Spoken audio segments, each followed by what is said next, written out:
Good evening. Noswaith dda I bawb. A diolch I chi am ddod i'r cyfarfod blynyddol 2018 I drafod dyfodol y Pier. And thank you all for coming to the 2018 Pier Trust A.G.M to discuss and to hear about the future of the Pier. That will happen mainly in the second half once we've dispensed with the protocols and things we have to do in the re-election of new members of the board, etc. Are there any apologies for people not being able to turn up tonight? Anybody? Any apology at all from anyone? No? The minutes of the last meeting were displayed on Facebook. They were filmed and displayed on there, and we've been told that they are correct. Can we have a seconder on that, please? This time last year, the Pier had suffered quite a bit of damage in Storm Doris and the storm that followed. But following on from that, there was another hiatus with the Heritage Lottery Fund, who said that they weren't willing to fund any more piers in the UK. Well, that caused quite a storm, as you can imagine, and we put things in the press and also lobbied quite hard, which resulted in Richard Bellamy, the chairman of the Heritage Lottery in Wales, to come up and meet us, officers of the council as well as council members, especially the council's Pier board. And from a position which was intransigent to begin with, he was standing firm that no, there was no money to be given, he relented at the end of that meeting and is prepared to accept a resilient heritage grant application from us. You'll hear a bit more about that from Rob Chambers of Chambers Conservation, who is our architect in taking our scheme forward, as well as the bare bones of the scheme later on. So can I dispense with that and come back to it in a minute, please?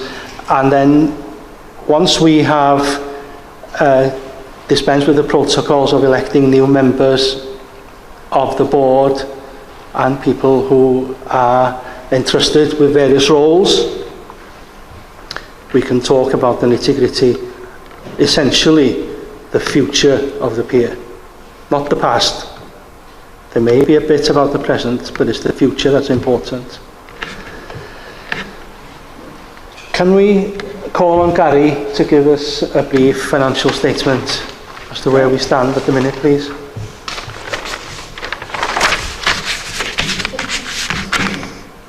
Good evening, everyone, and thank you for coming. I'll be as brief as I can, because we've got a lot to get through tonight. The accounts are in fairly good order, but I want to run through some of the headlines of where we get our money from, where it goes. Our main source of income, as you all know, is the shop. But the shop includes eBay sales, thank you, Mike, and any other sales that we do in fetes or whatever. We also get money from donations, including PayPal and any other form of donation. We get money from Northern Soul Nights at the station pub. We had a concert night last year, which gave us a fair bit of money. Prom Extra, 40s weekend, all very beneficial to CVPT. Local giving, for those who aren't familiar with local giving, if you donate £10, local giving will give us 20. That doesn't run through the year, throughout the year. There's only certain times of the year, so obviously they have to build up their own banks. There was a roast gala last year, and the highlight of our year was bag packing at Morrison's. Expenditure, a lot of it's taken up by professional fees, accountants, consultants, etc. Premises hire, National Pier Society, electricity bills, water rates, insurances for the shop, small lottery insurance and public liability, and stock purchases, sundries, printing and marketing. That very briefly is where we get it and what we do with it. Okay, so therefore the account figures for 2017-18 are as follows. Carried forward from last year was £5,203.91. Income 2018 is £10,947.86. Expenditure £7,458.74. Leave us in the bank as at the 1st of March this year £7,458.03. I cannot get these figures audited prior to this AGM because our accountant is a very sick man. So I'm having to go somewhere else to find a new one. That concludes the financial figures for the CBPT this year. If there's no questions, I will sit down.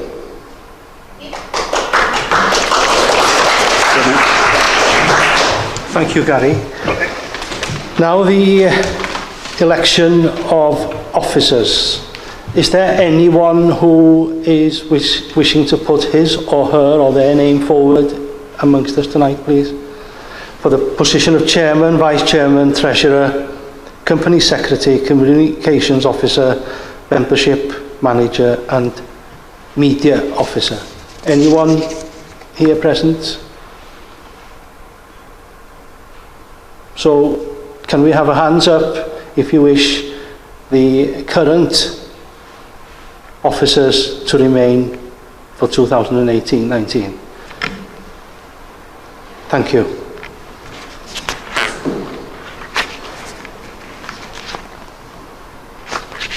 Now to the main purpose of the evening. As I explained very briefly earlier, we've been through a tough time in the past, but now we've got through that. The whole purpose of our existence is the pier and where it goes from here into the future. The first speaker is Hugh Davies. He's the Conservation Officer with Conwy County Borough Council, and he will be discussing what the difference is between dismantling and demolition. You've all seen in the press the name, the pier is going to be demolished. Well, it's not. No way. The next bit of his delivery is going to be about the murals and what's happened to them recently, which is good news. And also, he's going to espouse a bit about the relationship between the Trust and the Council. Thank you, Hugh.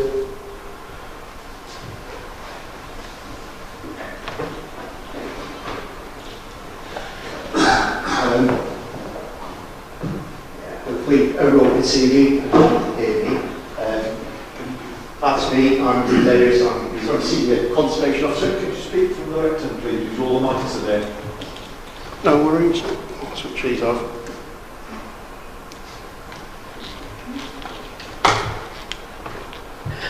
Yes, as I said, I'm Hugh Davies, I'm the Senior Conservation Officer in the Council and in charge of looking after the conservation list building side of the dismantling works. Rob is in the back, so I have to give a secret signal for him to change, which will be that. The story so far, as we've all heard, in last year, roughly around this time, the 1st and 23rd of February last year, the pier collapsed. First of all in calm conditions, and then in the 23rd of February, Storm Doris hit.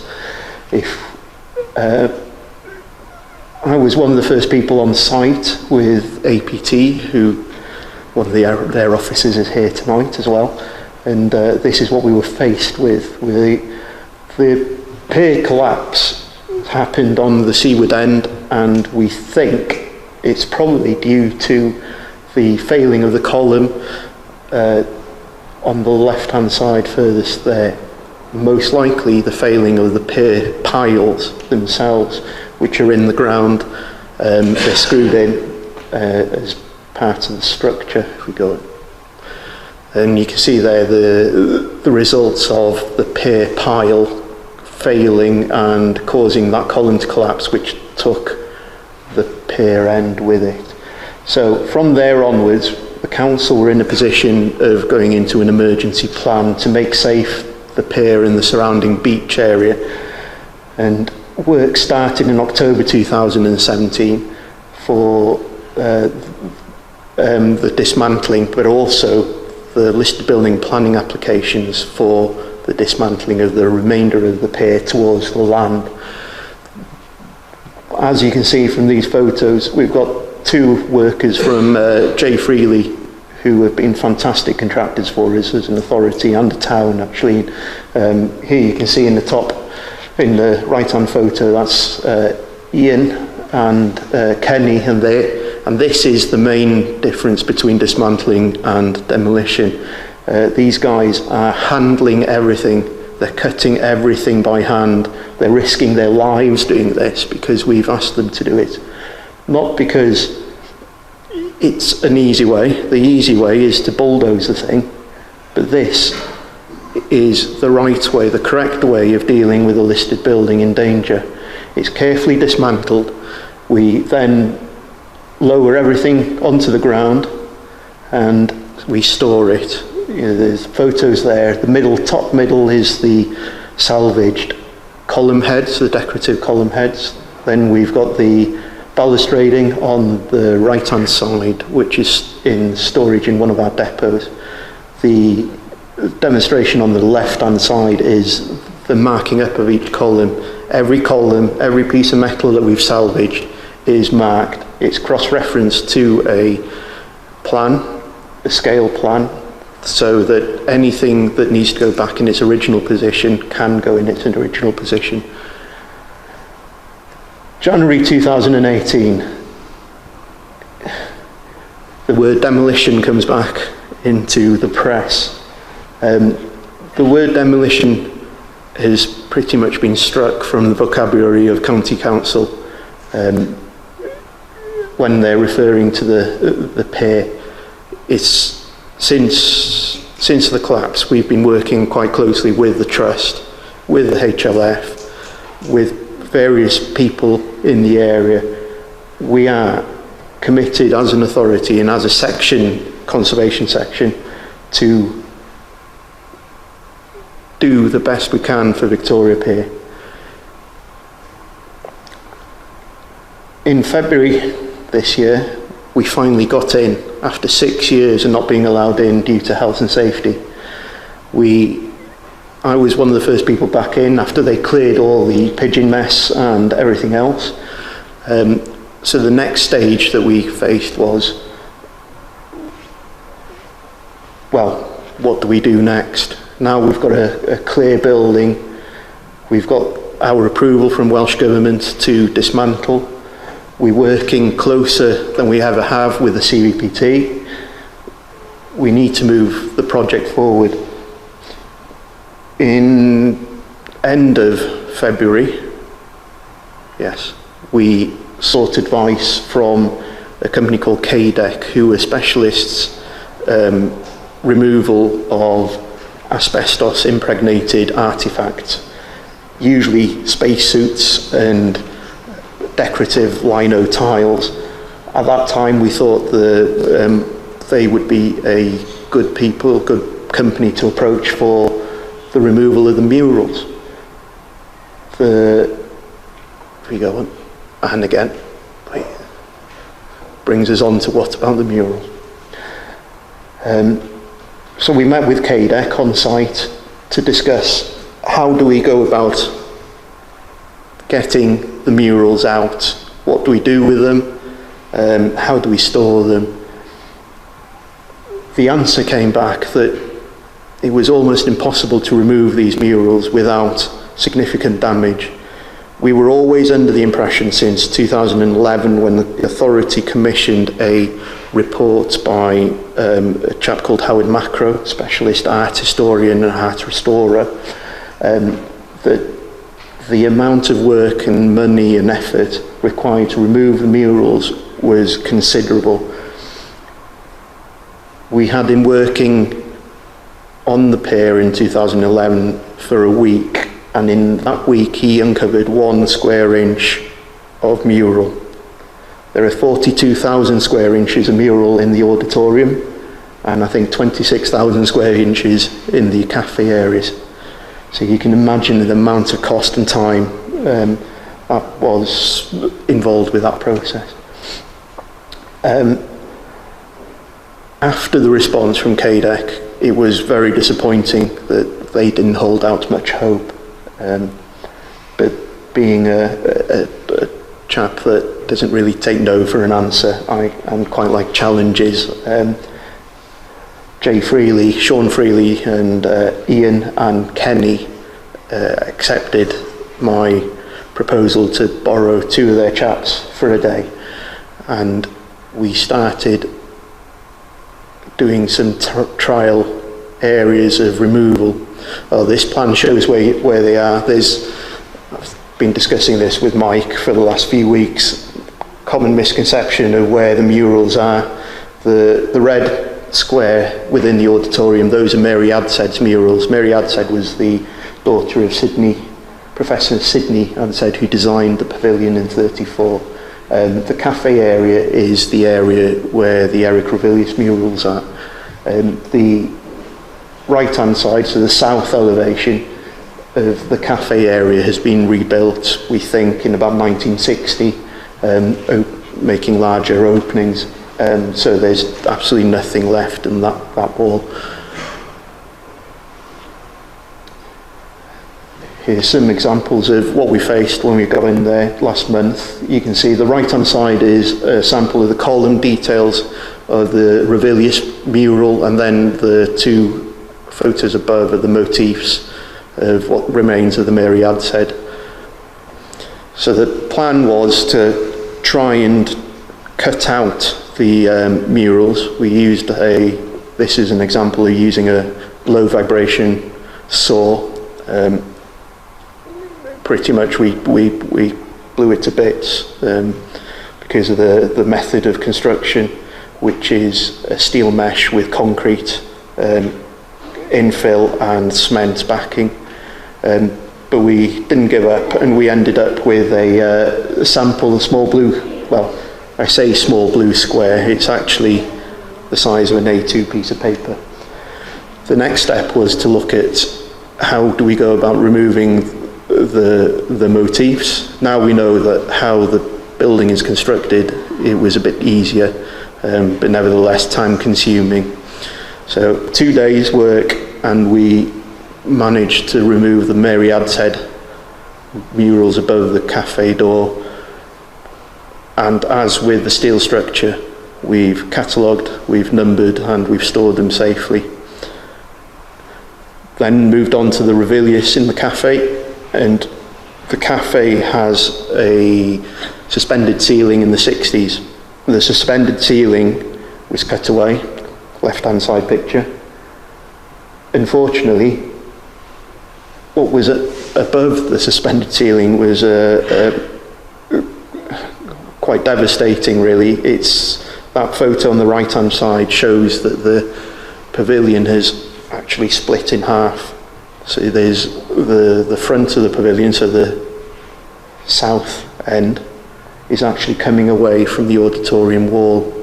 That's allowed a lot of water into that area, and as soon as we touched the Ravilius murals on that side, they disintegrated into powder. We have managed to salvage a few from there, but not as much as we were hoping. The next step was to look at the remaining 2 walls, and after another day of a very long day, we removed the whole wall, breeze block and all, and carried them out off the site and into storage. This is one of Revilius's original watercolours showing the scheme. It does actually also show where the original doorways were, where R19 and R23 are numbered there. Those were blocked up, and there's actually a new opening in the archway to the left-hand side. And here they are, all stored, dry, safe, and protected. So questions are now, what's next? The most important thing that we need to do is we need to find a future home. We need to find a permanent home for the murals. The Victoria and Albert and the Tate hold the collections for A.G.M and Revilius, so that's a good option for us to go down. There is still considerable work to be done on restoration, uncovering, replicating if needed. There is also another wall within the pavilion that we want to tackle in the next week or so to see if we can get as many as possible out. While this is happening, work is still commencing on the dismantling. You'll see the workers down there on a daily basis. They're currently making the auditorium safe in order to remove the asbestos off the floor. The dance floor is a sandwich of maple dance floor, asbestos, then plywood. It's a difficult task and it's a slow task, but once that's done, the work will speed up. The rest of it's gone. The works to reconstruct the truncated pier is also going ahead. The tender is out at the moment for a qualified architect, a mechanical and electrical engineer, structural engineer, to deliver a final design for a truncated pier that we had approval for last year. The main issue is the continuation of working with the trust and tightening that bond between the authority and the trust. Rob will be talking about what's been happening in terms of your bid. We're constantly having meetings and discussions with members of the trust. We're in email discussions, but certain aspects, points 1 to 3, cannot happen unless there is involvement from you as well. There has always been a desire for the authority to build the truncated pier, and it's always been clear that whatever is built does not hamper what the trust wants to do at a later phase. We see this, and hopefully you see this work that we're doing to dismantle and reconstruct as your first phase. Something that almost we're doing the experiments in order for your project to go on smoother. But as I say, monthly meetings, every other day catch-ups.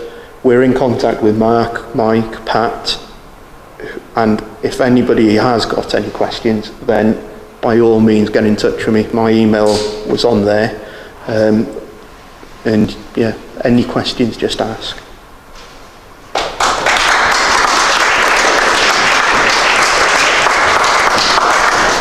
Does anybody want to ask any questions?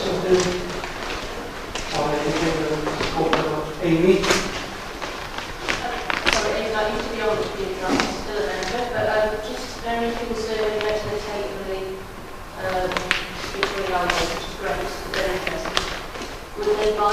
Is that what you're looking to sell them to, or would there be an appetite to keep that in Wales because you attract so many visitors to anything to do with it? So I'd like to see them kept in Wales. Yes, I think the thinking behind potentially having a partnership with V&A or the Tate would be that they do the restoration works with the hope that they'd, once restored, they could come back and feature on any building that goes on there, or or an art installation within the town. It would be a shame to see the only remaining Revilius and Adshead mural leave its original place, really, and it does form part of the character, and it should form part of the listing, but it doesn't, but it should do. So yeah, there's no plan to kind of get rid and forget about them. Okay. The cost of interest for storing things that have been taken out, like after the council are storing all the stuff on their own property. Yes, we need. It's not a cost, but we need the trust to help us find space for the murals. That's because at the moment they're in. Well, I can tell you where they are. They're in my office in Colwyn Bay, which needs to be vacated by the end of this year. So they can't stay there, so we need to find a home for them. Can I be my about this stained glass roof lines and everything? They were actually restored many years ago. It disappeared over a period of time. Have they been traced? No, we haven't traced the stained glass. We were just discussing this earlier, that there's an old photograph on, I don't know if Rob can bring it up.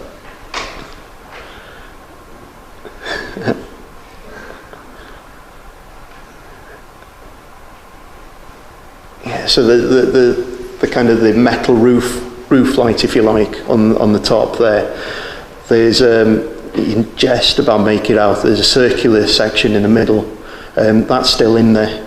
Well, it was in there until we took the roof off.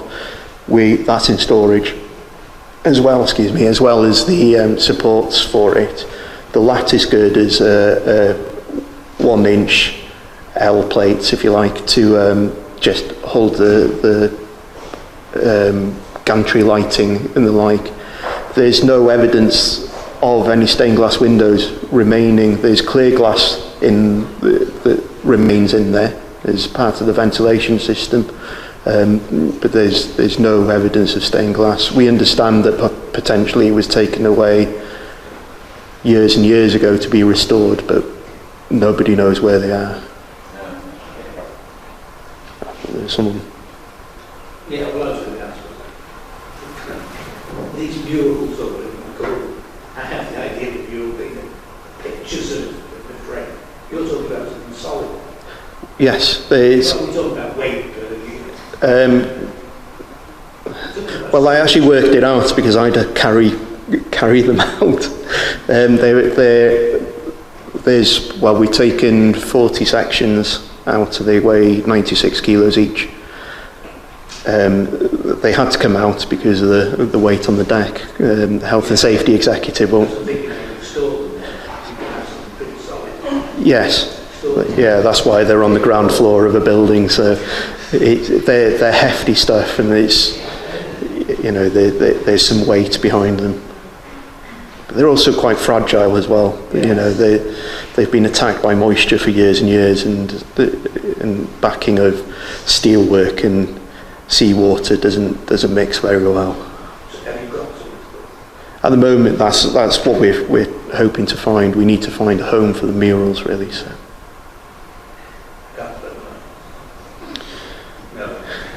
You'd want to keep them.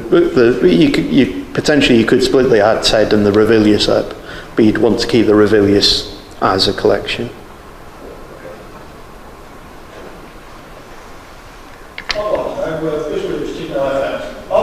Why Pier was allowed to get into the condition it got in the first place. Why did the council step in earlier? It's before my time. We try to, as far as I understand, with enforcement orders and the like, but as far as I know, the previous owner wasn't willing of working with the authority.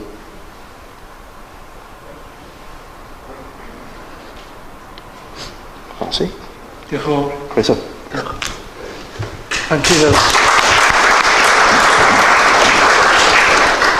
Dismantling is a very important way of dealing with the restoration of any listed structure.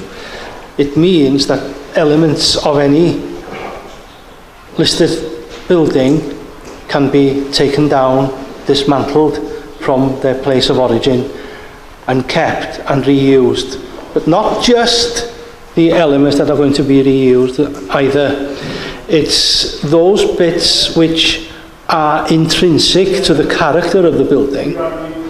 They may be part of the structure, metalwork, they could be stonework, they could be anything which is attached to the building. They may be damaged, as in this case, by the storm, and when it damaged of its own accord, in very calm conditions to begin with.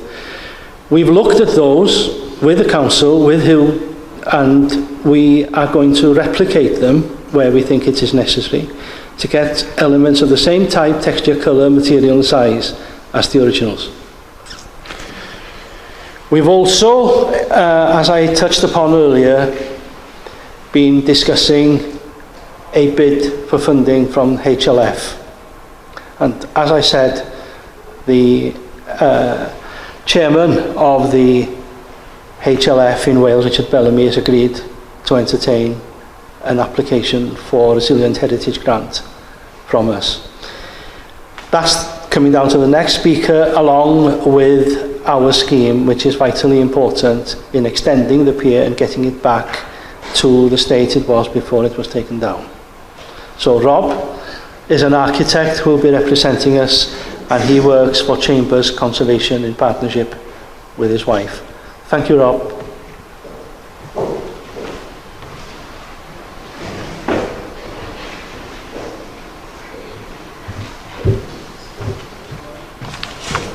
Okay, thank you very much. For those of you who don't know me, my name's Robert Chambers, as Mark kindly introduced. I'm now a director with Chambers Conservation, but I have a sort of track record or a history with the pier, really, going back to my involvement with my previous employer.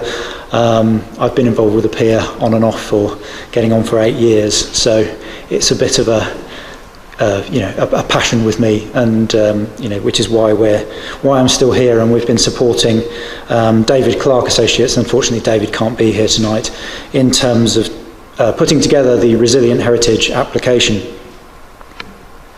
Resilient Heritage is a relatively new grant stream from the Heritage Lottery Fund, and it's a bit of an odd one. It's not the traditional schemes which are there to support building works. It's there in response to predominantly the changing economic climate has seen lots of heritage projects struggling, lots of organisations struggling to manage heritage projects. So the clue is in the title. It's about creating resilience in the heritage sector. But what is it for? Well, really it's to support the long-term goals of organisations involved in heritage. And we'll talk a little bit about long-term goals in a minute. But what is eligible for funding? Well, it's quite a versatile scheme. You can apply for lots and lots of different things.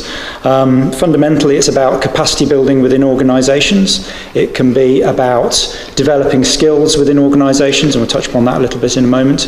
It can be about developing feasibility studies, looking at sites such as the pier. How are we going to bring them back? What can we do? What's viable? It's about business planning. Lots of facets to it. But what isn't eligible? Building and repairing things, basically. It's not a scheme for actually doing works. It's a scheme for putting you in the right place to apply for different funding to do work. So it's very much the first rung on the ladder. And I talked about it being about supporting the long-term goals, and the long-term goal clearly of the Pier Trust is to see the pier back in operation.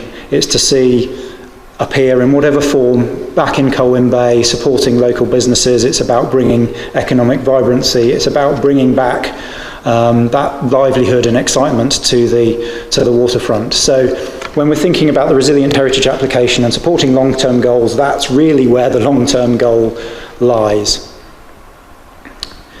But what is it we've applied for?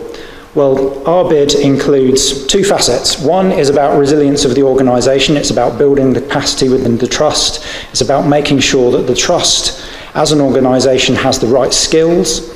And then the second part is about developing the project. So it's about developing the architectural proposals, it's about developing the business case, it's about developing the agenda for building a project going forward.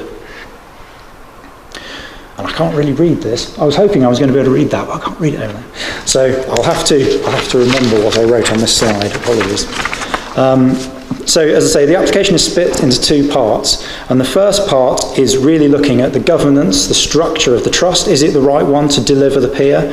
It's interesting how projects like this, you have a transition from a group which is essentially a pressure group to save the pier, then it has to evolve into an organisation which is going to put together a project that's viable, that can secure funding, and then ultimately, working in partnership with other organisations, it becomes something that has to operate and run a complicated building. So it's about putting in place the building bricks to make that happen. And first of all, that's about looking at the skills within the trust. It's identifying, being honest about what skills, there are lots of great skills within the trust, what skills are missing to make that happen. Is the governance structure right? Identifying and using mentoring and training to make sure that those gaps are filled. It's about looking at the performance of the trust to date. How is it heading? Is it heading in the right direction? Other things that need to be done to make sure it's heading in the right direction going forward. And it's also fundamentally, as you touched upon, it's about building that relationship with Conwy County Borough Council. What does that look like? What does that vehicle, that partnership look like to deliver a resurrected pier looking into the future? And then it's about some slightly more tangible, practical tasks. It's about analysis of the existing structure. It's been being dismantled. It'll be about looking at the condition of the components that have been salvaged. It's about looking at the murals. What do we do with those? How can those play a role, hopefully, in the pier as it comes back to life? It's about identifying the project in its ultimate guise, and then maybe looking at how that project's phased. Hugh's mentioned that the truncated pier is essentially the first step on that journey to resurrecting the pier. There might be a number of steps on that journey. It'll be about looking at the funding options. The Heritage Lottery Fund, obviously we're talking about one of their funds here. The likely long term is that we would go back to them for capital support for the redevelopment of the pier. But their funds, like anybody else's funds, are limited, so we might have to look at how the pier is phased, how the redevelopment is phased, and that's part of this. It's also about working out how much it's all going to cost, and splitting it out into different components. And then it's about developing a fundraising strategy. We've talked about the Heritage Lottery Fund. They're only one part of the puzzle. There are going to be lots of funders needed to make this happen. So this initial piece of funding, or hopefully this initial piece of funding, enables that process. And then it's also about setting out a time scale for all of this to happen. So how long will it take? Well, the Resilient Heritage Fund application is done. It's a question whether it's actually been, the button has been pressed, but it is being submitted in the next day or so if it hasn't been already. Then it takes the HLF 2 months to make a decision. It's not one of their programmes where you have to wait till set points in the year because there's only a certain number of committees. It's a rolling programme, so we can apply at any time. The application is going in imminently if it hasn't gone in already, and so we'll have a decision in June, thereabouts. So we'll know in June whether we've got this initial piece of funding, hopefully to set us on the journey. And then currently the programme for developing this first phase is identified as being about 12 months. That's probably the longest it should take, but we have to build in a programme with some flexibility into the programme we submit to the Heritage Lottery Fund. And what does it cost? Sorry, all the text is very small. Well, what the first phase project cost is about £40,000, and we've applied to the HLF for 62% of that, which is about £25,000. Not all of that is capital cost, because in any Heritage Lottery Fund project there is what we call in-kind contribution, which is the volunteer time contributed by the trust, of which is many hours, and that has a cost. It can be, in an application, you can attribute a cost to that time, and there's various slightly mind-boggling tools and ways of doing that, but that has an in-kind benefit cost, so it brings down your percentage contribution from the HLF. So where does that leave us? Well, fundamentally, if we get this first piece of grant, then it's a really critical step. It allows us to work together, to put together, hopefully, a viable and vibrant future for the pier and set out what that looks like. It then enables us to put together funding applications for more significant grants to the HLF and others, so we're then talking into the millions of pounds for funding. It will inevitably be in those kinds of figures. But this piece of work enables us to then look to the future and think about those further grant applications. Thank you. And that's really where we're at the moment. So whilst the dismantling work is going on and it feels like things are coming down, then the first rung is going back in place to hopefully be able to think positively about the future. As I say, that's been submitted, so we should know in about 2 months' time whether that application has been successful. But as Mark referred to, there's been discussions with Richard Bellamy at the chair of the HLF in Wales and his colleagues about the application. So they're well aware that it's coming in, and so we would like to think that they will be supportive.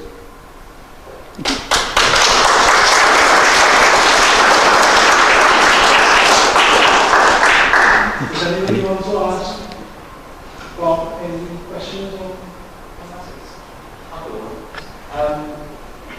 So, making various applications for extra funding, and I appreciate the initial figures for building the case and building the background. The funding that, assuming everything goes ahead and the work commences to rebuild and we extend the bid, will all the funds have to be generated by the trust, or are there any, like, I heard one suggestion that Colwyn Council might have to make some contribution towards the, at least the first stage of the rebuild. Well, I mean, I think and Hugh can throw things at me if I get this wrong, but I think that the council will be funding the first phase rebuilding of the truncated pier, and that's part of their current contribution. I think that further contributions are probably going to be part of the discussion in this next phase of work, and working out what that relationship looks like is going to be part of this development. I mean, there are schemes out there that realistically only the council can apply for, so having a partnership between the trust and the council is going to be critical to unlock doors to different funding sources, particularly some of the Welsh Government funding sources, which might contribute to the redevelopment of the pier in the future. So defining what that relationship looks like is going to be key to unlocking some of those doors to some of those other funding pots further down the line. So when the dismantlement is finished, what is the delay then before the initial phase of the restoration shall begin? I think I don't know about what the programme is on the truncated section of the pier. Hugh, have you got a sec? Sorry. Yeah, the local authority members want the work to continue, so there shouldn't be any delay, much delay from the council.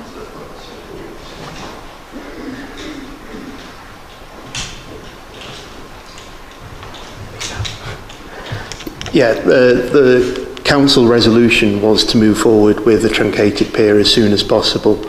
As I said, we're out to tender for the design works for that phase of work. I think the tendering is coming back in middle to late April, so the design will then take us into maybe autumn this year, and the reconstruction would be starting in January, February next year, in kind of the off season, if you like. I'm not sure how long it's going to take, because at the moment we don't know how much we can salvage, what we need to rebuild, what we need to reinforce, and also how do we make it as sustainable and the least financial kind of burden on anyone, the authority or the trust taking it forward. So. And then further phases beyond that obviously are rather dependent on raising the necessary funds, but I think having that first step, showing that it is a first step actually helps. I think it helps in the dialogue with funders, and there's a commitment there that the pier hasn't been lost, and that it's hopefully gradually making its way back out again over time. I mean, the HLF, as I think, are in all likelihood going to be a key player going forward, and HLF projects aren't quick. So it's usually at least 2 years from your initial application for funding before any building work would start. That's for a project of any size, because the HLF have their programmes moved at pace, and you can't rush them. But I think they are going to be a component of whatever happens going forward. I've got a question. We all know that councillors come and go, governments come and go. What I'd like to know, and I'm sure a few people are, what is the commitment of Conway County Borough Council to actually giving Colwyn Bay its heart back? Because it's the pier is the heart of every seaside town, whether it be South Coast, East Coast, West Coast. Without Colwyn Bay's lovely Fictoria Pier, where's the heart? Colwyn Bay's turned into a place where you get off by mistake on the route to Bill or Clandidate. What's Colwyn Bay like? It's a hole for tourists, apart from a beach which they spend millions of pounds on, which is slowly being eroded away. What happens when that goes? I'm not sure what was the question. Conway County Council to giving Colwyn Bay its heart back, giving the pier back. Well, the commitment is the rebuilding of the truncated pier in this instance as a project. It's also committed millions of pounds into regeneration of the town centre, the housing renewals, Arius Park, the beach, as you said, the prom works, spending millions of pounds on coastal defences. The authority is, we've got a local member here. We're committed to investing in Colwyn Bay as an authority. We're getting quite a lot of upset people from other towns and villages in the county because there's so much focus on here. But the commitment, as you were kind of pointing out, that members come and go and change. Prior to the last elections in October, November last year, I think our chief exec went to the cabinet to make sure that if there was a full change in membership, that the commitment wouldn't be changed for the Colwyn Bay Pier. The council are fully committed to what they are delivering at the moment with the dismantling and reconstruction. Sorry, can I just ask? It's been in the newspapers lately and everywhere else that Conway could join up with Denbighshire. If that were to happen, where would we all be standing then? Because Conway might be happy to go ahead with it, but what would Denbighshire do? Because we're talking about funding there, and that could completely change things. Well, the funding is already secured for this project, so there's no changing it. How can you guarantee that? Well, it's part of a project. We've got a project board. The funding is secured for the next financial year, which is the year that this is going to be reconstructed. Yeah, but they could still. If you join two councils together, yes. Right? There are people who are going to have their say in both of those areas. Yes. Okay, you might be turning around and saying, oh, we pay this, that, and the other, but the Denbighshire side are also saying the same thing. Yes. No, we're not going to be paying for it here. We want housing, or we want this, or we want that. So where do we stand? Well, the mergers, we've only just been consulted on the mergers this morning as officers. Going on for quite a while. it has been going on for quite a while, but the Minister threw it out. The mergers don't come into action until 2021. The pier will be reconstructed way before then. So I can assure you there's no risk to the funding being taken away. It is worth asking. There is a concern, yes. But as far as I'm aware, that funding is secured for this project. Another question I'd like to raise is, has the work been finished on both areas, or are we expected to pay, as council taxpayers, another £2.3 million for another new roof after the winter? I don't know. I've been here 3 years now, and in 3 years we've had 3 new roofs on. I've nothing to do with both areas, so I can't really answer that. Now, council at least paint it a different colour to make it aesthetically pleasing. Since it looks horrible. Yeah, well, it's part of the ongoing scheme with the waterfront improvement. It's hopefully been sorted now with the second roof going on. But we're here to talk about the pier really, and yes. It is. Look at all there is down there. 90% of people, the general public, if you question it, they'll say, a little bit ugly.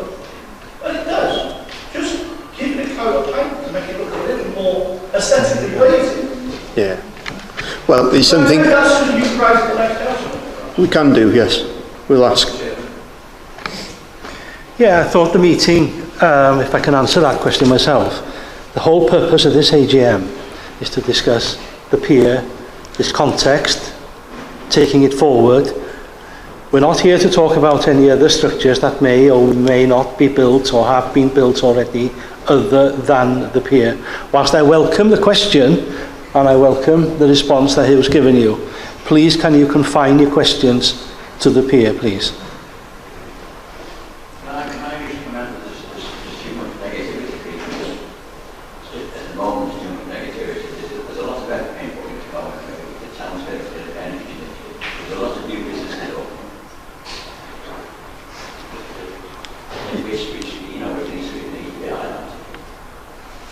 Yeah, thank you. Yeah. So if one piling failed, presumably and unexpectedly, and presumably after presumably inspection that we carried out previously, how confident are you that others won't do in the same way? Keep going question. The simple answer is not very confident. That's why the plan is to remove the piles it's not worth risking. It's not worth risking the authorities' funding or any heritage lottery funding that you might get, putting a new structure, a restored structure on something that we're not 100% sure of and we can't test because they're 2-3 metres down in the ground, we can't get to them. So rate bound, yeah.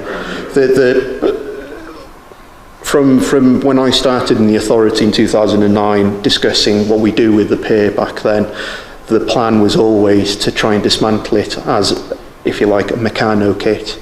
That would then give you almost a clean start of pier structures, the columns, the bracing, the beams and everything would be stripped back, they'd be treated, they'd be painted with new technology. That would then minimise any future cost for, maintenance, and it would allow you the first 10 years, for instance, of running a pier to raise the capital in order to repaint it in the 11th year. So it's all been thought about.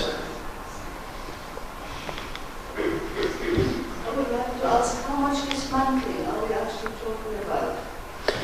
At the moment, we're considering dismantling the whole structure up at the top. The columns from, if you think about the 1970s pavilion, the columns there are quite buried, so we have to do stress tests on those in order to see if the piles are up to being left there. The columns further out to sea, so under the 1930s pavilion, they'll come out in order to be treated.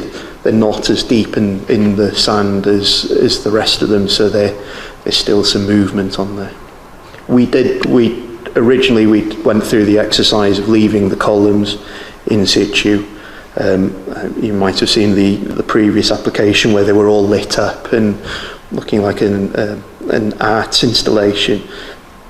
The problem with that is that they would still wobble during any storms, and in order to stop it happening, the amount of new steel work, it would just look like a climbing frame. So the best way forward was to remove them in order to be able to put back the pier authentically. I see the Pier project as a linchpin between the east and west refurbishments of the promenade. That's how I interpret it. That's how I should see it. Yeah. Well, hopefully the result of this tendering process at the moment, where we're looking at how the finished design will look of the truncated pier, the project board is thinking about the pier as an extension of the promenade rather than a standalone structure. You know, it's another area that people that come down to the prom, which they do in their thousands, can go and walk, and they can, you know,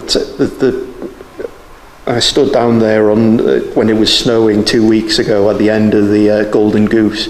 The views from the end of the truncated pier are just going to be phenomenal. And if at some point, hopefully, when the trust extend, then those views are just going to get greater and greater, aren't they? So, yes.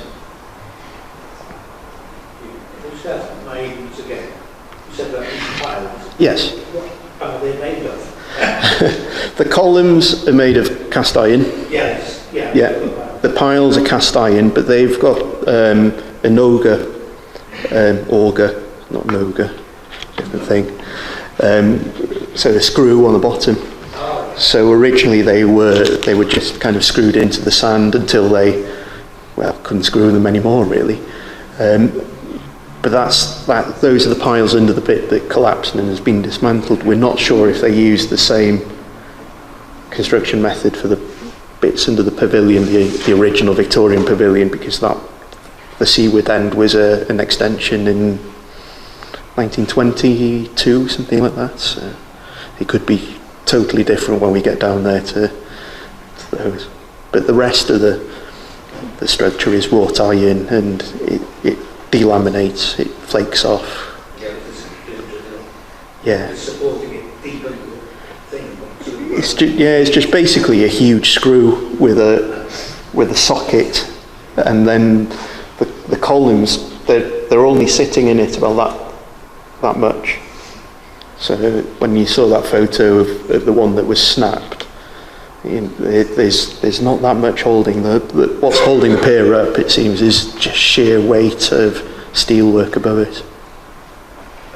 Maybe. Can I just clarify then, if the piles underneath the original Victorian, the wider platform, phase 2, as I understand it, can you pile test the piles, leave those in place for the trust to connect to, rather than just digging out, taking back, because obviously the cost will be greater. Is there going to be anything like that? Yeah, there'll be testing done as we're moving towards land, really. The issue with leaving some of them in situ is that some of them are above sand level, so you'd then end up with still a fenced off beach, if you like. So you'd have two separate beaches either side, rather than an open beach. Yeah. Yeah, we just know that they're the most fragile bit, really. The reason why the thinking behind leaving the ones under the Golden Goose is the fact that the column itself is buried so deep under. So it's not the pile that's holding it up, it's the actual column against the sand against the column that's holding it. So it's the strength test of the actual column rather than the pile that we. You could strength test the ones underneath the bigger ones. Yeah. For the trust. Yeah. Yeah, we'll quickly learn how fragile they are by removing a column. The damage that's happened, the breakages that happened to the piles further out to sea, was just taking the columns out, and they've got minute cracking in them. We'll have to do the same with the columns. Either the authority or the trust taking the project forward, they'll have to be x-rayed or something done to them just to make sure that there's no cracks in there, or an engineer will just not sign things off. So.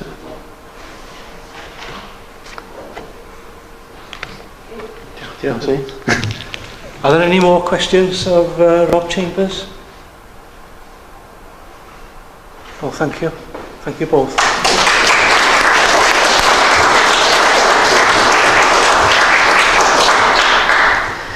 Yes, it's very important indeed that we move forward with our application for funding and get that determined as quickly as we can, and hopefully successfully. But if it is turned down initially, there's nothing stopping us from filling in the gaps and sending it in subsequently as well. The next stage of the project is to get the pier rebuilt, and hopefully Rob will be closely involved with that, as will Hugh Davis. But who is it going to benefit? It's going to benefit the town, it's going to benefit the hinterland or whatever.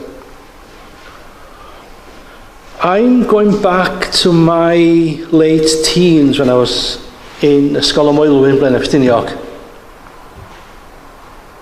17, 18 years of age, which is a hell of a long time ago. And we used to come all the way by bus from Ffestiniog to the pier, to Dixieland.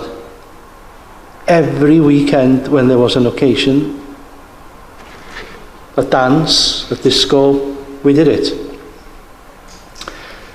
And we enjoyed it. And it was lovely, not so very long ago, to have Kate. Can you come here, please?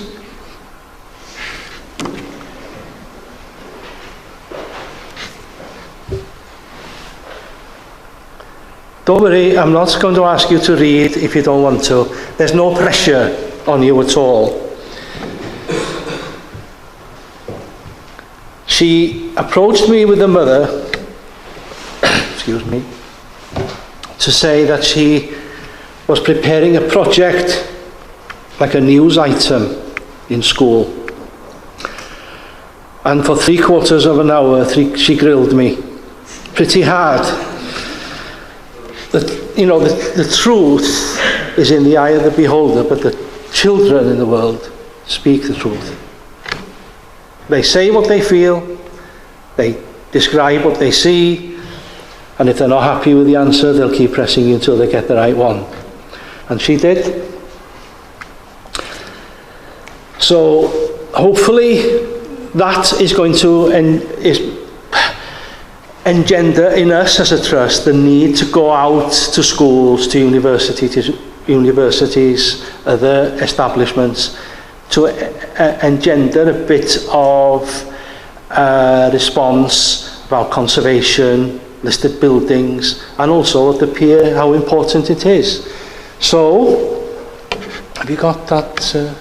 Where is it? No, hold on. Don't go. As a token of our appreciation, thank you.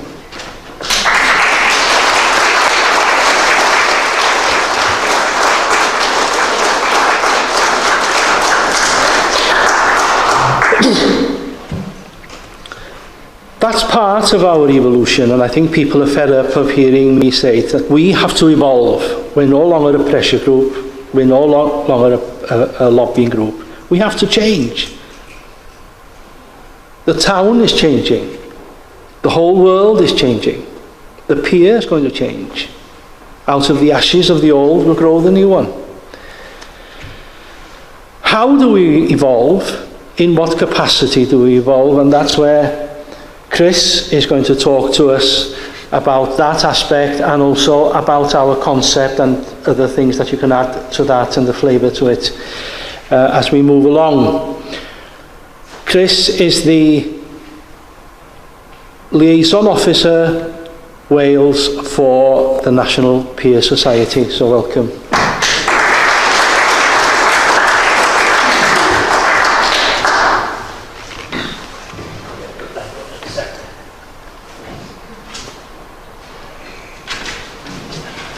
Okay, thank you. My name is Chris Wyatt, and as Mark has said, I am the liaison officer for the National Pier Society for all the piers in Wales. What you're going to get from me tonight is the external perception, if you like. What we've heard so far is all of the speakers have been about you, the citizens, the residents, the enthusiasts for the Colwyn Bay Pier. Well, I don't live in Colwyn Bay. I live in Penarth in South Wales. I would not call myself an expert on piers, or maybe an expert on anything. But what I do as part of my remit for the National Pier Society is I go to all the piers in Wales, and I speak to the owners and the managers of those piers, and I try to form a picture of what it is which is important for piers. So you will probably know that the National Pier Society is or you may not know, it's the registered charity which promotes and supports all of the piers in the UK. And there are something in excess of 50. Most of them on the south coast, some on the east coast, 2 in Scotland, none whatsoever in Northern Ireland, and there are 7 remaining in Wales. And those piers in Wales are Penarth, where I live. I live, in fact, in the flat immediately opposite Penarth Pier. So when I look out of my study window, I see Penarth Pier. There is also in South Wales, there's a pier in Mumbles. As we move up the west coast, there's Aberystwyth. Bangor, where I was this morning, talking to the town clerk Ian Jones about the developments that are going on there. There's Beaumaris on Ynys Môn. Llandudno, which is probably the most commercial pier, certainly the most commercial pier in Wales and one of the most commercial piers in the UK, and of course Colwyn Bay. Now you don't need me to tell you that it's been a very long uphill slog to get to this stage, and there were quite a few points along the way when I think it looked as though all the cards were being stacked against Colwyn Bay. But it is a tribute, and I can say this with the full backing of the National Pier Society. We believe it is a great tribute to the members of the trust that they absolutely refused to give up, and I think they will need that resilience as they go on to the next stages of this process.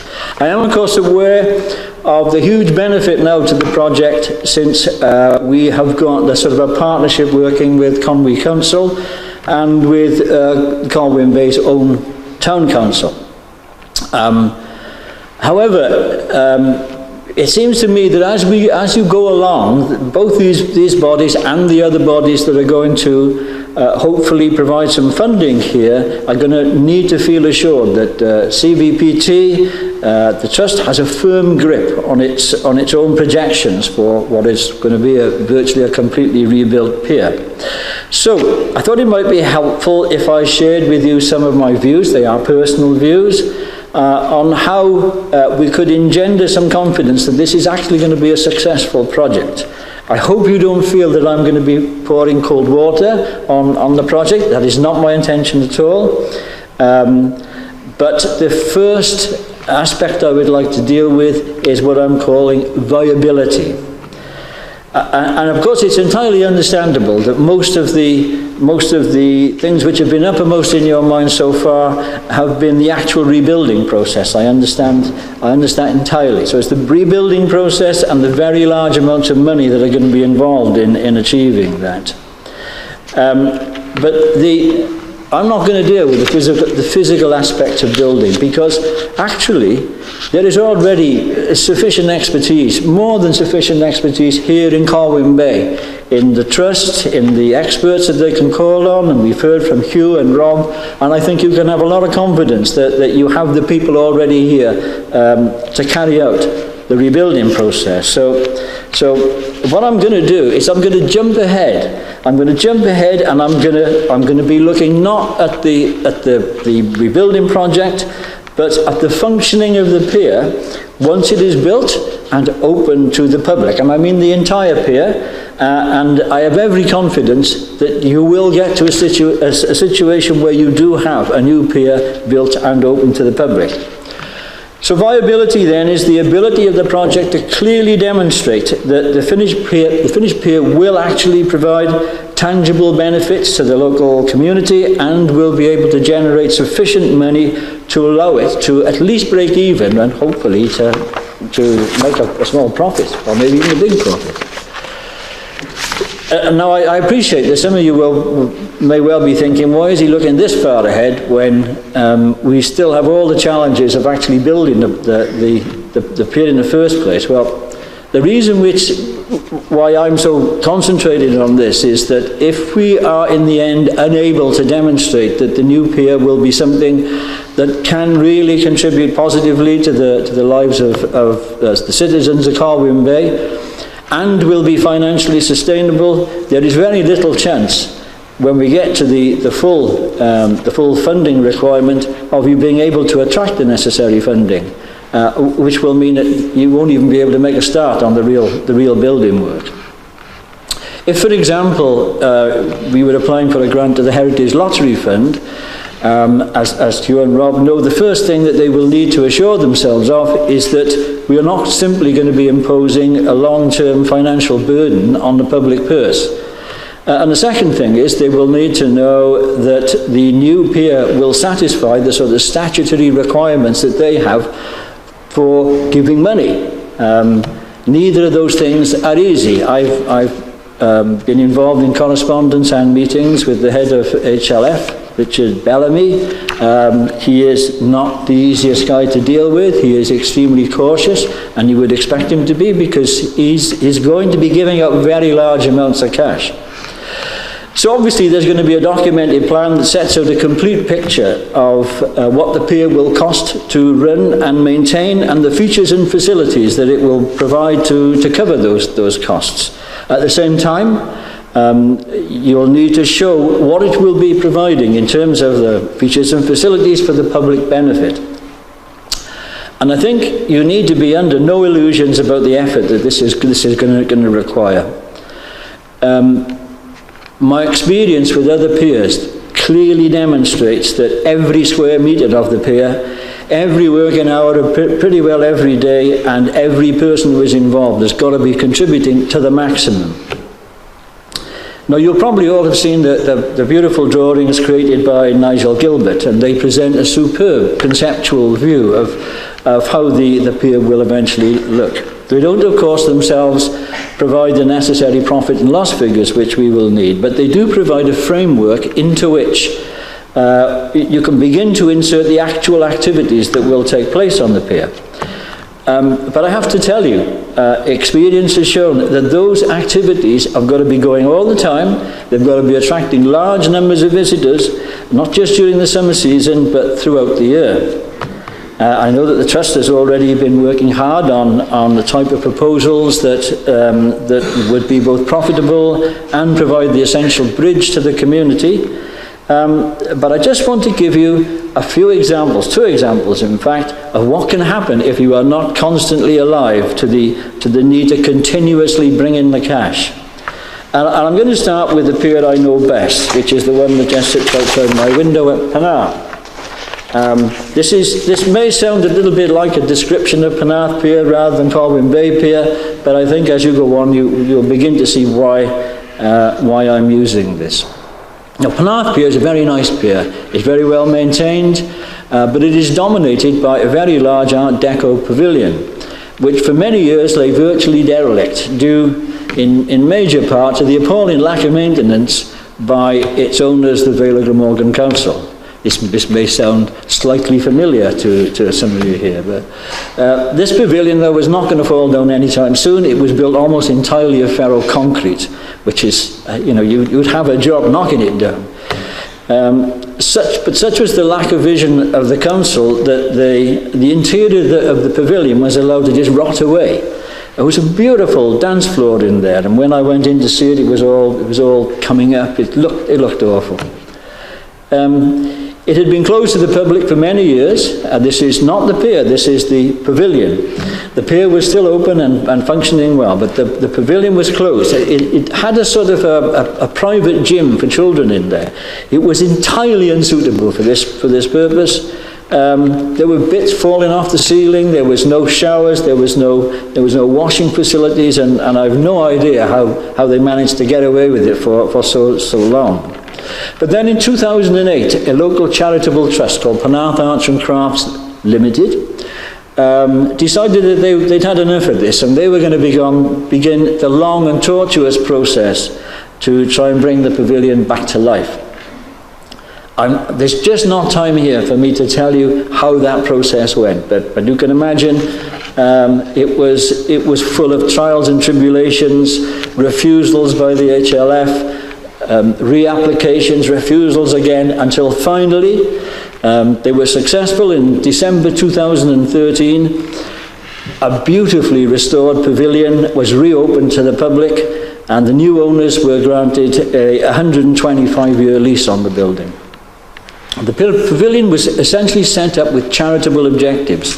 I will just read for you the charitable objectives, this actually comes from the Charity Commission website, and it is the words that the Charitable Trust Penarth Arts and Crafts Limited actually used. They don't do anything like this anymore, but this was how it was set up in the beginning. Penarth Arts and Crafts Limited works to promote Penarth Pier Pavilion as a resource to enrich the lives of everyone in the local community and beyond. We also support or deliver art and craft exhibitions and art education programs within the locality. In addition, we seek to sustain and renovate heritage buildings, including Penarth Pier Pavilion. It goes on in that vein.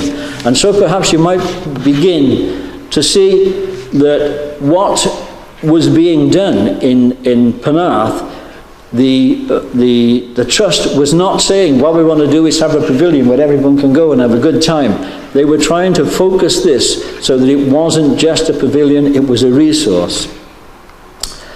As I say, the pavilion was set up with those essentially charitable objectives, and over the first year or two, everything appeared to be going well. I actually volunteered there for almost two years myself. But there was a change of management, and it gradually became clear that the pavilion was running into problems, and these are the problems that a new pier will face, and the way in which you deal with these is going to be the key to the success of the pier. The problems you will have guessed already are money problems. Essentially, there wasn't enough money coming in to cover the running costs, and the pavilion was, and from the published accounts still is, making significant losses. So in 2017, the HLF, who had provided the lion's share of the restoration funding, was persuaded, foolishly in my view, that what was needed was an injection of capital. They agreed to advance a further £126,000 from the Resilient Heritage Fund. I think about half of that's now been spent, but the pavilion management shows and still shows that little sign of really understanding why they are in financial problems, and very regrettably refused to countenance any of the many offers of help from local organisations like the local civic society, of which I'm trustee, and from the national organisations like the National Pier Society and others. The problem is nowhere near enough money-generating activities, but there's also an incredibly snobbish attitude on what is and is appropriate for the pavilion. These sort of problems have contributed to a disastrous situation in which a building which which has a gallery, which used to be a ballroom and still can be used as a ballroom. It has a restaurant over 2 floors, a state-of-the-art 70-seat cinema. Not just a room that can be used as a cinema. This is a state-of-the-art proper cinema with state-of-the-art projection equipment. It also had a shop plus several other general-purpose rooms, and without, unlike what you will be facing, no responsibility for the maintenance of the pier at all. All they had to do was operate and maintain this particular building. And they still are in financial difficulties, making significant losses. I also want to mention another pier here, which Mark mentioned to me as well. This is Hastings Pier. I don't know whether any of you have been to Hastings Pier. Hastings Pier is a very large pier indeed. But it was recently reported to become insolvent, and it's now up for sale. This was a pier that had been virtually destroyed by a massive fire, and it was only through the continuous huge efforts of the local community that the pier was entirely rebuilt. In the case of Hastings Pier, however, the pier is essentially just a very large flat deck. It is large, it is very large. It takes quite a while to walk to the end of it, but you're walking on just a flat deck. There is a restaurant there in one of the remaining pavilions which escaped the fire, and they've tried to put a visitor centre. There's a very nice centre there. They've also tried to get several large-scale events in, like they've had a fair there, they've had a circus, they've had pop concerts, but these have been staged really by external agencies, and those agencies, understandably, they want to make as much money for themselves as they can, and not necessarily for the pier. But it's the same problem as with Penarth, which has caused both those projects' demise. And I think this is what an earlier speaker was saying, has caused the HLF to express concerns regarding the long-term viability of seaside projects. The problem is that in order for anything to make money, you have to attract a large and steady stream of paying customers. And to do that, there has to be a reason why these people will come to the pier in sufficient numbers to generate sufficient income. So I want to emphasise to everyone involved in and supporting the new pier project at Colwyn Bay that if you want to attract sufficient funding, if you want to convince Richard Bellamy that this is a brilliant idea, and other potential investors, you're going to have to be able to show to them, to demonstrate to them that the pier has a better than even chance of long-term financial viability. Detailed costings with real numbers. This is not easy. There's a lot of work involved in that. And I would also like to counsel you against dismissal of everything which goes on in the intensively commercial piers. In Wales we have 3. We have Llandudno, we have Mumbles, and we have Aberystwyth. And I'm not suggesting that Colwyn Bay should try to emulate any of those piers, or that is the sort of pier that you want here. But these guys have to generate all their own cash. Because they're privately owned, they can't access HLF funds, they can't access coastal community funds, they can't access funding from local government or national government. Everything, or every penny that is to be spent on maintaining the pier, they have to raise themselves. So they tend to be pretty innovative, and they come up with some really clever ideas. And it's worthwhile just going along to some of these piers and just seeing the sorts of things that they're able to do. I'm not saying like fish and chip shops or any of that sort of thing, although you might want to have one of those. Just look at the sorts of things that they have to do and see if there is anything that you could incorporate into the project here. I'd now like to talk a little bit about the future structure of the trust. Rob dealt with a lot of this in his talk. I'm not getting the impression here that the point of the Victoria Pier trustees is to make themselves millionaires. So I'm thinking that what you are actually doing here is not for your own benefit, but for the benefit of the people of Colwyn Bay and the surrounding areas and those people who would want to use the pier. At the moment, my understanding is that the trust has a structure which is not formally recognised as a charity by the Charity Commission. I don't know whether this is correct or not. I cannot find a reference to Colwyn Bay or the Victoria Pier on the Charity Commission website. Having a formal structure can make it much easier to attract funding from all sorts of grant-making bodies. They feel much more comfortable with it. And being a charity means that you can explore how the charitable objectives that you set up can align with many more grant-making agencies. I mean, I'm still talking here about you're trying to get money in. From what I can see, the building and management of a new Victoria Pier should be able to acquire charitable status, provided that the objectives can be shown to be providing the necessary benefits, and the pier is not just a commercial development. Now, you might decide that it is going to be a commercial development, in which case forget charities, because charities are not interested in commercial developments. For example, I can tell you now that increasing tourism sounds a great idea. The Charity Commission will not accept it as a charitable objective, so that's gone. So you can't use that. Nor operating as a wedding venue is going to be acceptable. So that's out as well.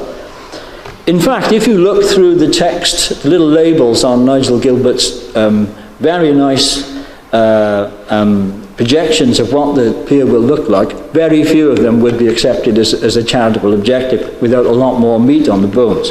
So if a charitable status is thought by you to be a good idea, there will need to be something of a rethink on the project's objectives.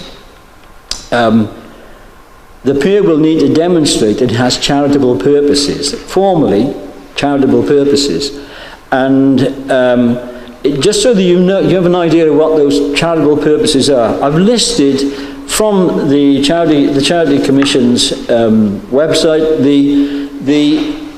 the most appropriate. I mean, there are more than these, but these are the most appropriate of the Charities Commission's categories for charitable purposes.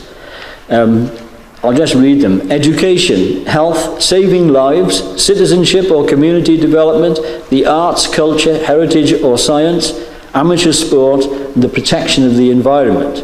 I know they tend to frighten people off, but before you despair, let me just give you a few examples of the subheadings within those categories. These are the things that the Charity Commission would say, yeah, that's fine. So under citizenship or community development, you can have the promotion of urban and rural regeneration. They don't actually say coastal, but I'm sure that they would allow coastal regeneration within that category. They also go on about the promotion of volunteering and the promotion of the voluntary sector. Well, you've already got volunteers working for you. If you were to go to pretty well any route except an outwardly commercial type of arrangement, then volunteers will be extremely important to you.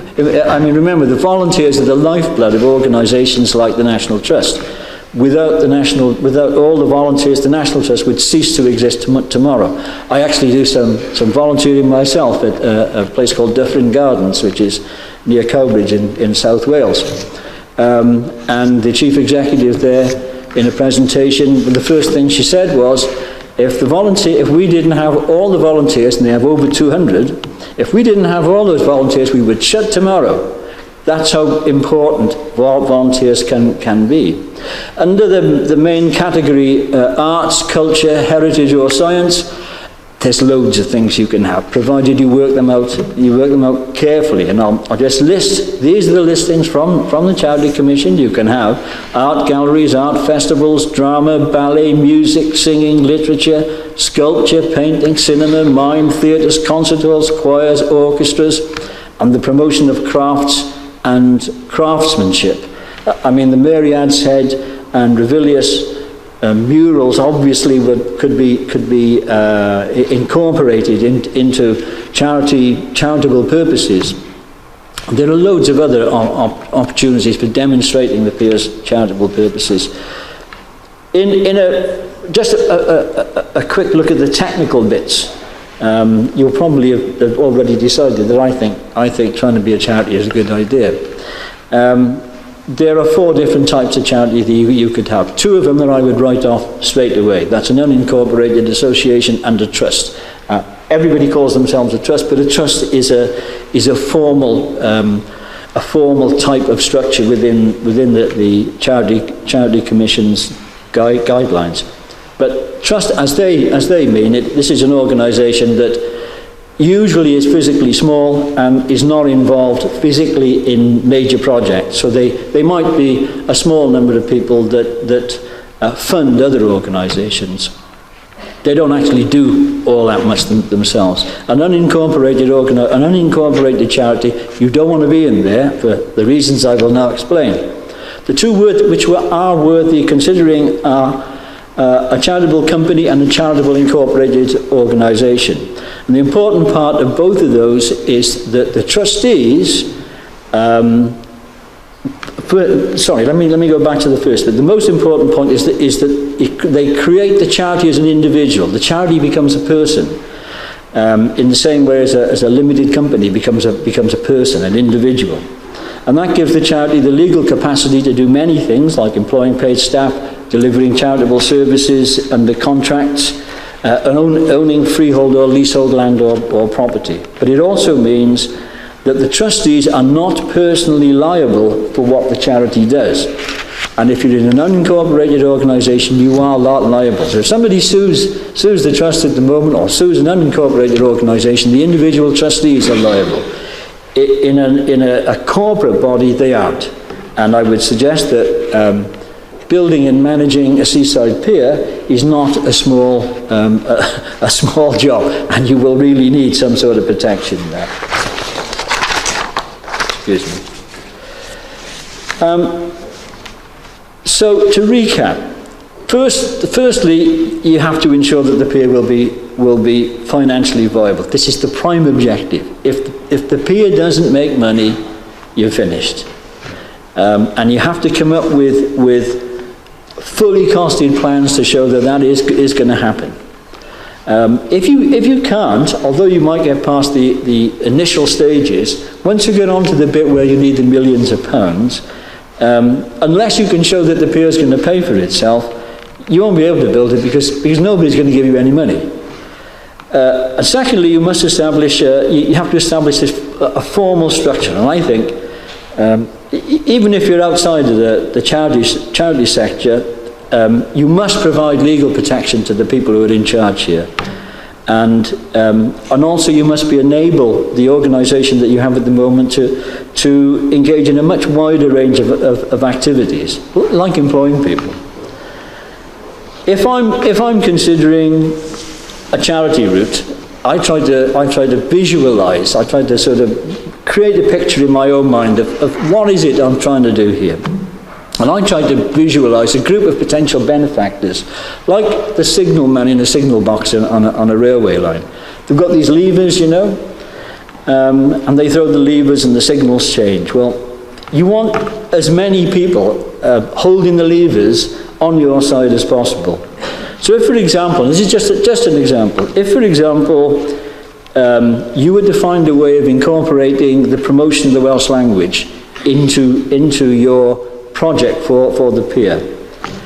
Imagine the man who is responsible for that idea generally, and he finds out that Colwyn Bay Pier is not just a pier where people just walk up and down. There's something on this pier there is a policy, there is a strategy here which involves promoting the Welsh language. I can tell you now, his lever goes over and that money starts to come to you.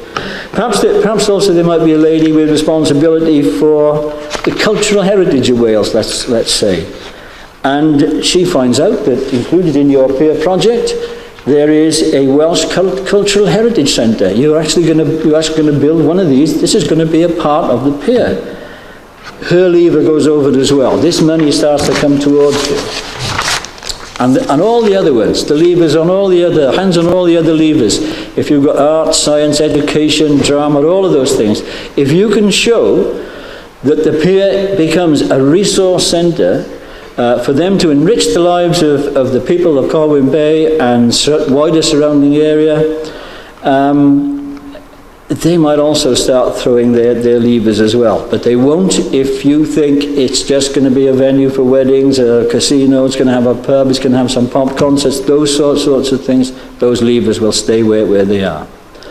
So as I just come to a conclusion here, you're going to have a very challenging and exciting path ahead of you, which I suspect you already know is not going to be easy. This is going to be a tough call. But the reward, if you can actually make it happen, will be amazing. For the whole town, for Colwyn Bay will become the first place in the entire UK to have built the very first 21st century pier. And I can guarantee, although you may not think this is true, I can guarantee that people from across the world will be beating a path to here to see it. They will want to see it. There are a group of Japanese marine engineers, and every year, a group, about 15 of them, they come to the UK and they visit a group of piers. They are fascinated by piers. If they find out that you've got a 21st century pier, they'll be here, as will loads of other people. Because what I'm trying to get at finally is this might not just be a pier, and I would sort of recommend to you that you stop thinking of this as just a pier. It's not just an ordinary pier. This is a resource. This is a resource for the area of Colwyn Bay and the wider area. This might not just be a pier. This might be a Welsh pier, and the National Pier Society, I can say that I'm sure my colleagues will agree, anything that we can do to help, we will do. Short of actually giving you money, because we haven't really got much. But we would very much enjoy being with you on this journey, and thank you very much.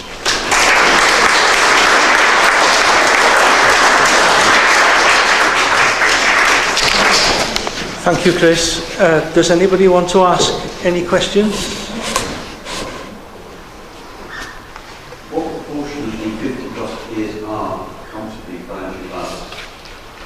What proportion of the 50 odd piers are financially viable?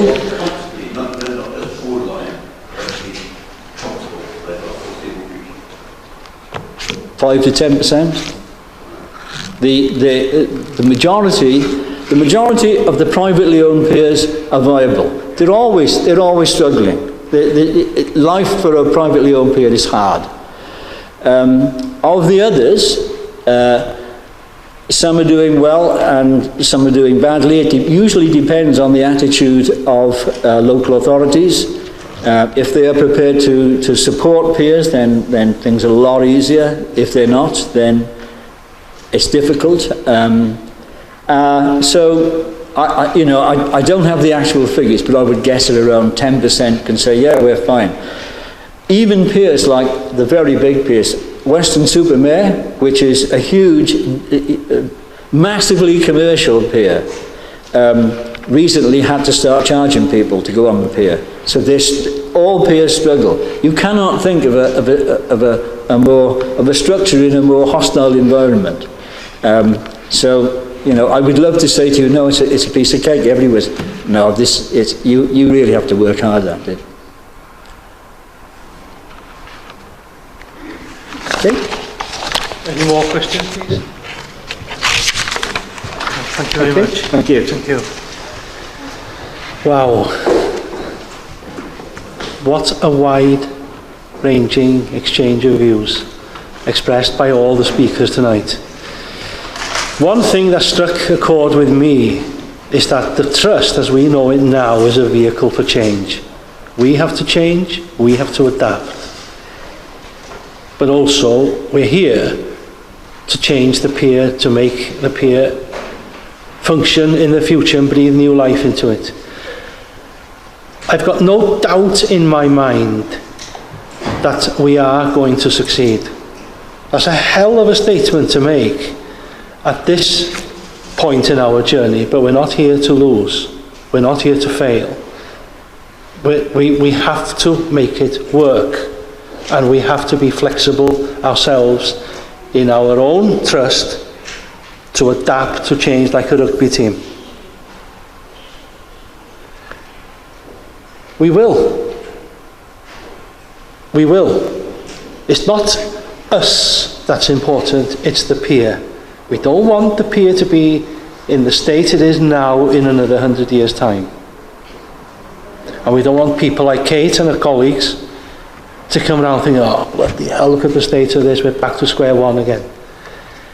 We are passing it on to you and to the evolved trust, whatever form that is going to change into in the future as well. I was in Cuba before Christmas, and this, forgive me for my description, large lady fell into the water and nearly drowned. We had to go into the water to get her out. The beach had suffered a lot of damage and there were lots of holes, and she was from Hastings. And I said, what about the pier? Don't mention the something pier, she said. It's just a plank. When she said those words, I felt we're on the right track. We can't stand still, we can't pat ourselves on the back yet, but we've got to make sure we move forward. Thank you all.